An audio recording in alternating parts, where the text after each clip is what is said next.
زنی که حامله است تا چند ماهگی میتواند با شوهرش همخواب بشود. یعنی اگر مثال زن حامله دار شد، آیا یعنی وقتی دارد که مرد مقصد با او همخوابه نشده؟ در شریعت یعنی این گویم این خیل وقت یا این خیل روز جدا نشده است. اگر مقصد همون خواهش زن باشد، یگان مشکلات برای همون زن یا برای فرزند ایجاد نشود، برای مرد یا برای زن اگر خواهششون باشد اجازت است، هیچی باقی ندارد. یعنی برای این خیلی معین نشده است که همخوابگی مثال تا 7 ماهگی باشد یا تا 8 ماهگی باشد، این خیلی معین نشده است.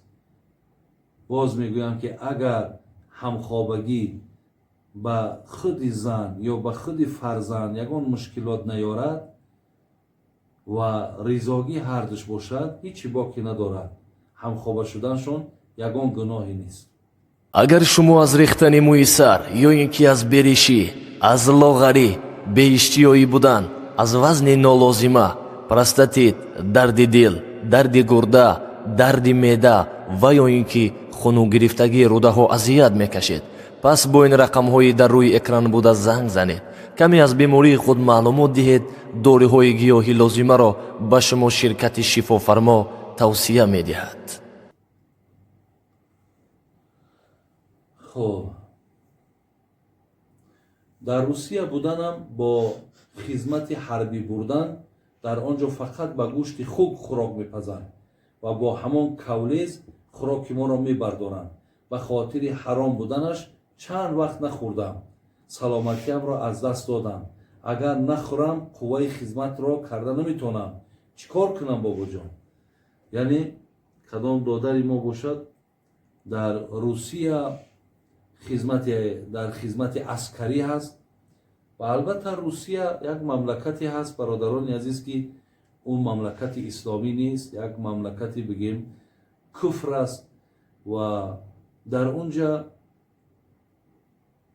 خوراک اونها بگیم همون خوک است و از همون حرام ها فرق ندارد، استعمال میکنن. برای همین شما که از بس که در ضرورت که هستین، آیت قرآن هم اعوذ بالله من الشیطان الرجیم فمن استر غیر باغ ولا عاد فلا اثم علیه، الای مهربان در حالتهای وقتی اضطراری میزنین، در حالتهایی که مضطر میمانین، دیگر هیچ چاره ندارین، برای شما همون حرام ها مباح میشود. یعنی شما در خوردن او برادران عزیز گناهکار نمیشین. برای همین شما از همون حرام ها بخورین تا قوت همون خدمت و قوت مثال همون کار و بار کرده توانین، سلامتی را از دست نتین.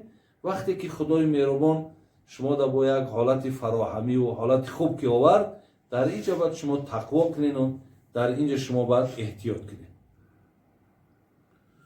استاد عزیز، من میخواهم نماز خوانم ولی کتاب خواندن نمیتونم، چیکار کنم و چه خیلی نماز خوانم؟ چون که در سرم حفظ کرده هم نمیتونم.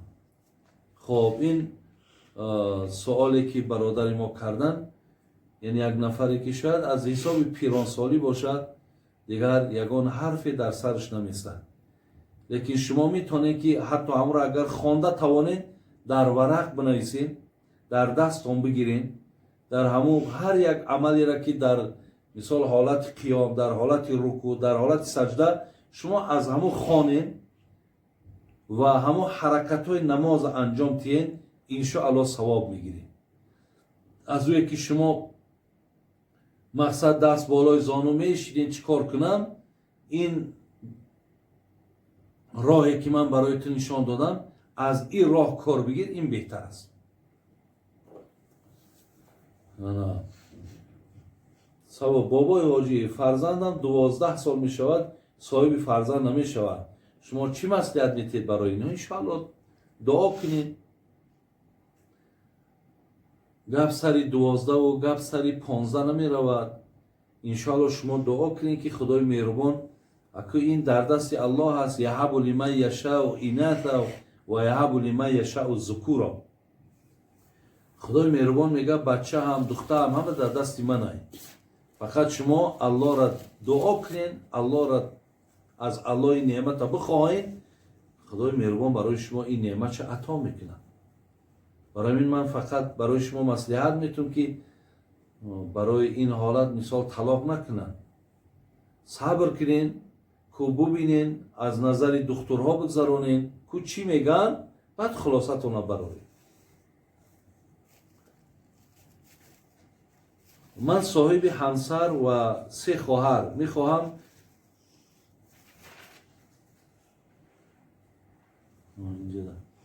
بابا جان برادر کلانی دشنامهای قبیح از دین بیرون گوید با این خیل برادر سخن کردن جایز است یا نه؟ یعنی برادرایی که بسیار سخنهای قبیح تون میگن، برادرایی که بسیار آزار تون میتین. مقصد ولی در اینجا یک سوال دیگر هم هست. برادری که در نبودن برادرش با زن او هم خوابشیده است، به خاطر خدا از این خیل برادرها یک مدت شما فاصله بگیرین تا اصلاح شدن شدن. اصلاح کشیدن انشاءالله باز شما برادریتون دوام میدید. مادر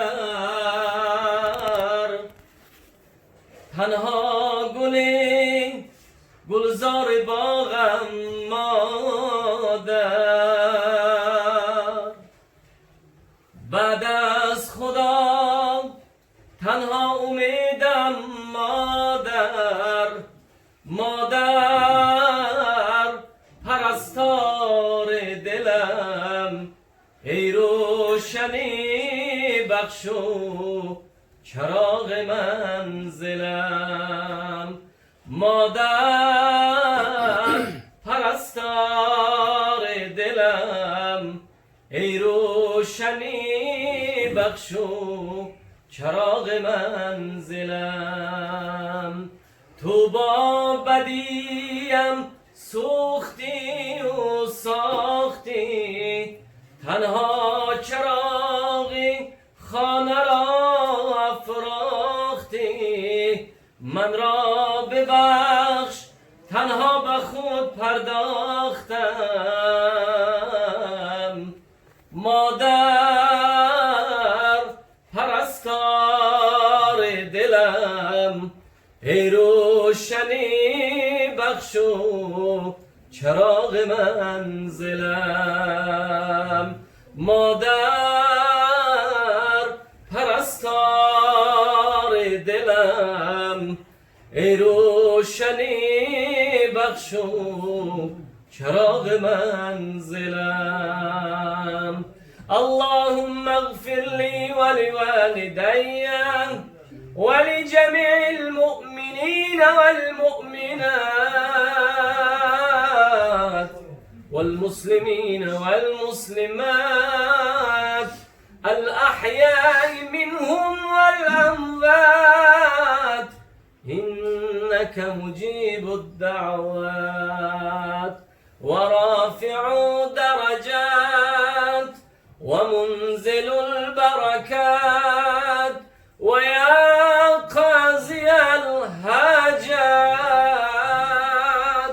يا قاضي الحاجات، برحمتك يا أرحم الراحمين. سبحان ربك رب العزة عما يصفون، وسلام على المرسلين، والحمد لله رب العالمين. پروردگار مهربان بخشیدن هدیه کردیم ثواب و ثمره کلام پاک جان بخشد و ثواب و ثمره آشنا همه گفته ها و پند و نصیحت های شده را از جانب فرزنده و برادرها و خاندان برای ارواح قبلگاهشان، برای ارواح کمپیر مادر خدایا برسانی، روح ارواحشان از نام خانواده‌شان راضی و خرسند بگردانی، قبرشان پر نور و منور و معطر بگردان و باقی ماندهشان در این مصیبت صبر و در عوض این مصیبت درهای رحمت مغفرت فیض برکت آبرو و عزتت را برایشان باز بگردانی. ربنا فاغفر لنا ذنوبنا و کفر عنا سیئاتنا وتوفنا مع الأبرار. الحمد لله الذي أطعمنا وسقانا وجعلنا من المسلمين، وصلى الله على خير خلق سيدنا ونبينا وحبيبنا وشفيعنا ومولانا محمد صلى الله عليه وسلم وآله وأصحابه أجمعين برحمتك.